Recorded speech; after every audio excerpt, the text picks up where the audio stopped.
So in this video, we'll take a look at density curves and kind of an introduction to the normal distribution. So what a density curve is it's going to be some type of curve where the area under the curve is always 1, regardless of shape. So we're going to use these curves to solve problems involving proportions associated with observations. So here's a quick example. Here's a density curve on Billy's humor level during class. Over the first 4 minutes of class, we can see how we've quantified humanity as it goes down. So if we want to see what proportion of the observations fall between 2 and 4 minutes, what we can do between 2 and 4 minutes will be this area here. And so remember, the area of a triangle would be 1/2 base times height. So the fact that we have this shape that we know, we just kind of plug in. So the base will be 2. The height looks like it's about 0.25. And then so 1/2 times 2 times 0.25. So the proportion of observations that fall between 2 and 4, right? This is the shorthand for that, will be approximately 0.25. Now, what proportion of the observations lie in the first 2 minutes? Well, using the property that the area is always 100%, right? All of the area. Well, we know that the last 2 minutes is 25%. So then the first 2 minutes should be 0.75. And again, the way we did that was the whole area is 1 minus 0.25 equals 0.75.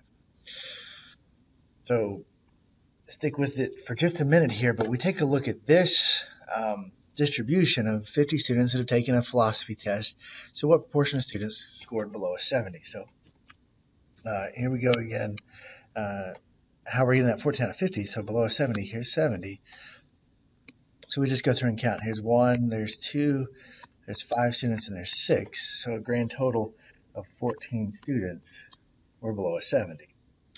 You know, between 75 and 100. So from here to all the way up to here. So you just count the heights, and what we should end up with, there's 25 out of the 50, or 50%.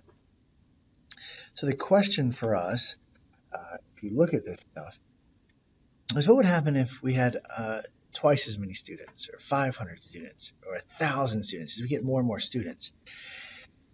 And if you take a moment and think about it, we really wouldn't expect much of a change in terms of the shape of this distribution.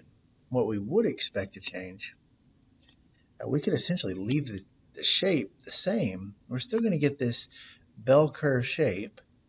However, we could essentially leave that graph and just change the scale over here, where all of a sudden, instead of this being such a small scale, all of a sudden if we're getting thousands upon thousands of people, you know, maybe this is 500, 1,500, 2,500. We're just piling observation upon observation. Now, however, these numbers become a lot more difficult to interpret when we're kind of stuck in between levels. So this is where the idea of density curves is going to come in and help us out quite a bit. We can use this bell-shaped curve, also known as a normal distribution, right? And this is a distribution you see all over the place. Many, many different natural phenomena kind of follow this pattern. We saw data in class, height data, number of classes that are AP. Those were normal. There's just example after example of normal distributions. And what you end up with is kind of this symmetric mound shaped with a single peak, and then the data kind of tails off to the side. So again, look back at the previous one, right? We've got this nice peak in the middle, and then the data tails off to either side, right? As we go down the peak, it kind of tails off. We get that single kind of distinct peak, right? And the thing to realize is these curves are centered around the mean. So we can start to look at data set. So again, look back at this one. We would say the average grade for this test was probably somewhere in the mid-70s, right? Here's the center of the peak. We'd say maybe the average test grade for this group of students was a 75, which would be a C. That makes sense, right? C being the average grade. So we go back and you look between 75 and 100. So this is where, remember, we counted up 25 out of 50. So here's the idea. If we were to take sample after sample after sample, we're going to continue to have this normal distribution shape. So what would it mean if, as samples got bigger and bigger, these bars are actually going to kind of fill these gaps in, if you want to think about it this way. And so we kind of lose, maybe this one will come back down just a little bit. right there, and we kind of lose the little gaps above and below, and it's going to take on a very, very normal distribution if we could take sample after sample after sample in the type of population.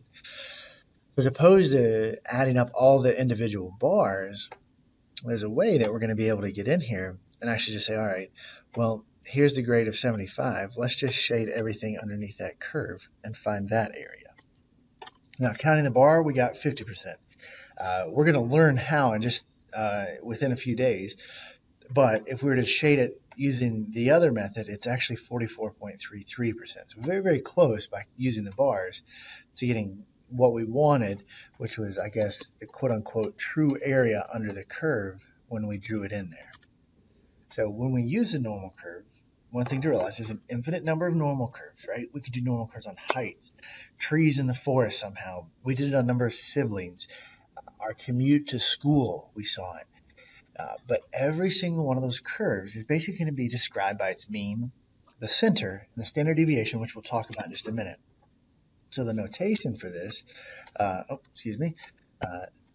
the symbol for mean, and this is the symbol for standard deviation. So the question becomes, well, what exactly is standard deviation? Because that's probably new to a lot of us. So standard deviation, a real basic way to look at it, it's a measure of spread. How spread out the data is. You guys are very, very familiar with the range. That's kind of an initial look at range of spread. Hey, that's from max to min. Well, standard deviation's got a little bit more oomph to it, if you will, in the statistical world. And basically what you're doing is you're doing the average distance that all of the observations are from the mean. So the way I've always looked at it, the average distance from the average. Go back and you look at this observation. So if we were to turn this back into like kind of a dot plot like we've been doing, where instead of using bars, we would put X's in here. Well, one way to think about it, right? This observation here is about, 25 from the mean. These observations look like they're about 20 from the mean. These look like they're about 15 from the mean. Well, if we were to add up all of these distances back to the mean and average them together, that would be what we call our standard deviation. And what a standard deviation is going to allow us to do then is start to make some calls with proportions and figuring out proportion of observations as things take on this normal shape. And the reason that's important right here at the end of the video, we don't have really a formula. If this is the shaded area, we don't have a formula for this shape, right? This shape that looks like this. Like, that's not a formula we know, right? If it was a square, we know it. Yeah. Go back to the very beginning of class. If it was a triangle, we know the formula for area of a triangle. But area of half of a bell curve doesn't really make sense to us. That's where standard deviation is going to play a pretty big and significant role for us moving forward.